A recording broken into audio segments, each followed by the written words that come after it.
This is Peter. No. This is... No. Okay. Comfy? I think so. I feel like my hair does look weird. I think it's the lighting. We'll go with it. We're Emily and Peter. And we live on a boat. Last time we spoke to you, we were just dreaming about living on a boat. A lot has changed since then. We are now living on board. It's been how long now? It's been 4 months, I think. 3.5 months. It's still a work in progress. Like, there's still a few things that need doing, but like the majority of work, I'd say 80%. We're just gonna like run you through what we've done, and then put in a few clips of like our process, and yeah. So our vision was kind of. Do you want to talk through our vision? So we had quite a dark wood 70s boat to work with, but we really wanted to bring lighting because there's lots of windows, so we wanted to lighten the whole space up and go like quite Scandinavian, a little bit bohemian, but also bringing some more like industrial vibes to the interior as well. So kind of combining those three things, and you definitely have a more feminine style and I have a more industrial style, and we kind of... How dare you! I did not choose these pink bed sheets. To be fair, on the description they say they are powdered beige, which I thought meant beige. I saw that when I was like, yeah, they're pink, you just never know. So about a week before our wedding, I went away for a week to work on the boat. You know, just not an important time at all. I went with my best friend Will, and we stayed for a week in Emily's uni house and did up the boat as much as we could. So we ripped a bunch of stuff out. We like discovered a leak under the floor. I think that is our water tank. A hose or what, the pipe fell off and water was spraying everywhere. And so I had to fix that and deal with the damp problem and replace the flooring, and then we repainted it. Just like we had some friends come and help us paint it white, which really lightened it up, and managed to pick up some second-hand solid oak floorboards, which were really good, so laid those as well. And that was the main things we did in that week. So it was kind of, we'd done a little bit before we got married, but there was still a load to do. We got married, went on our honeymoon, then we came back and we went straight into renovation work. The first thing we had to do was rip out the boat to kind of its bare bones. So we kept in the dividing wall between the kitchen and the bathroom, but other than that we ripped out the kitchen cabinets, much everything, yeah. We ripped out the bathroom and the very kind of 70s beigey kind of coloured, I don't know, it was like yellow. The yellow sink and bath, it all matched in a really not fun way. Yeah. And it was an absolute nightmare because everything was rusted in, because boats can be quite a humid environment, and so every single nail was rusted, and we had to crowbar most of it out. Yeah, everything took way longer than we thought it would. Yeah. Just ripping it out, like there'd be a piece of wood and you'll spend an afternoon trying to get this one piece of bit out. It was very frustrating.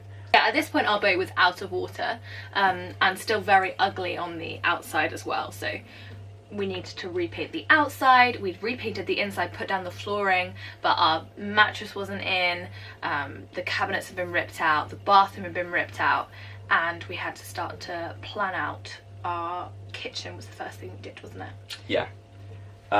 So I did most of the kitchen. You found on Pinterest a thing where they had a Belfast sink in a corner, and we managed to find a Belfast sink on Facebook Marketplace that we picked up. How much was it? £60. £60, yeah. Which I think is pretty good. And then I built the kitchen cabinet framework out of 1.8mm plywood, using pocket hole method, which worked really well.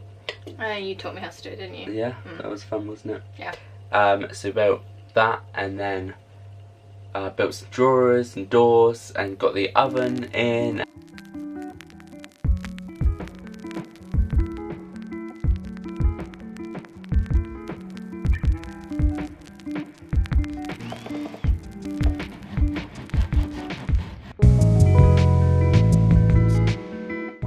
And cut down the countertop. We managed to find someone was selling a second-hand countertop, really nice thick solid oak, which was amazing.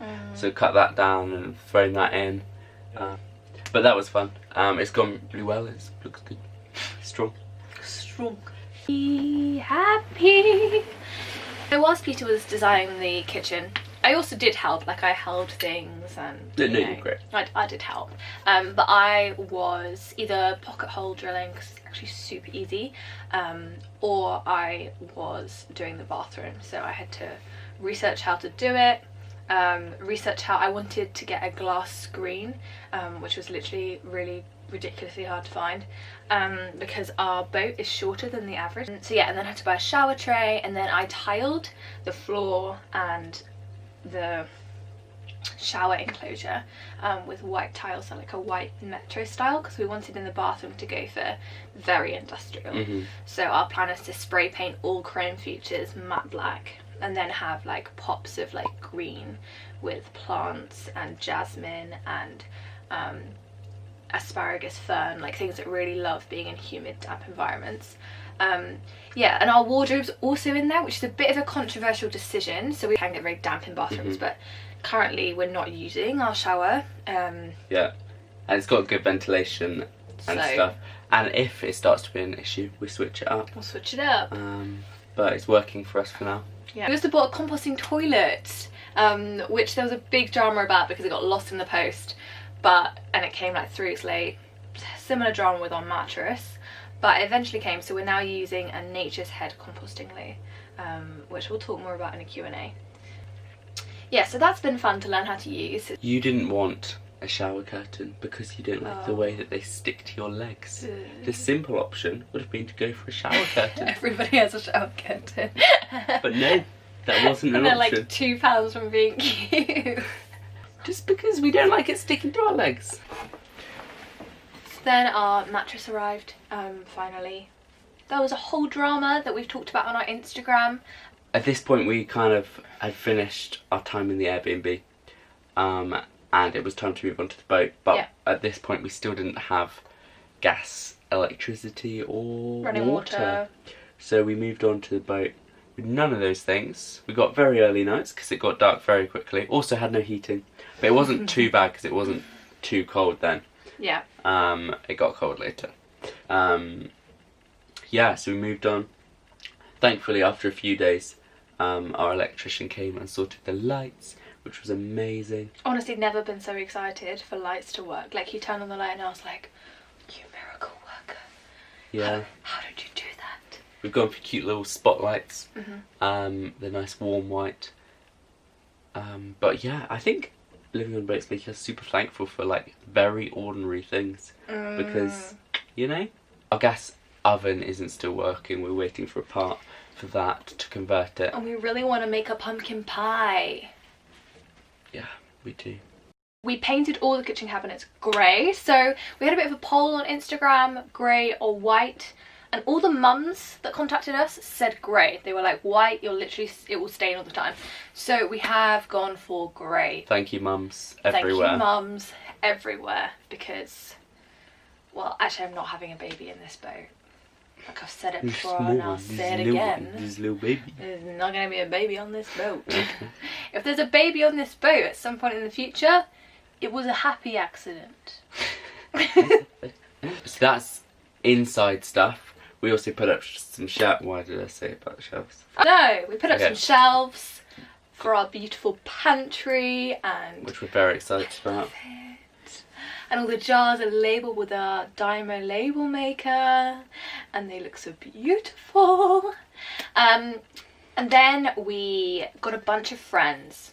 Only 4 other friends, so we can make up to 6. But we got a bunch of friends, and we stripped the side of the boat, the outside of the boat, right down. Not completely to metal unless it was rusting. Yeah. And then you coated it in red oxide paint, red oxide. didn't you? Yeah. So we red oxided it, and then we did a couple of layers of undercoat. Yeah. And then we hired a polytunnel for a couple of days, which meant we had to be launched back into the water, which was very exciting. So we got launched back into water, went into polytunnel, and some friends came and helped us repaint the outside of the boat, which was really fun. We went for a colour called Warm Blanket in the end, which we think is really cute. We can link down the paints below because actually a lot of, if you're going for a non-traditional narrowboat colour, this is the place to go and get it mixed. The classic narrowboat paint brands have very limited colour options, we found, but we managed to find someone who'd like gone with this and they were like, it's amazing, we really recommend it. So we repainted it, which honestly made such a difference. And then we had the journey of moving it to Birmingham.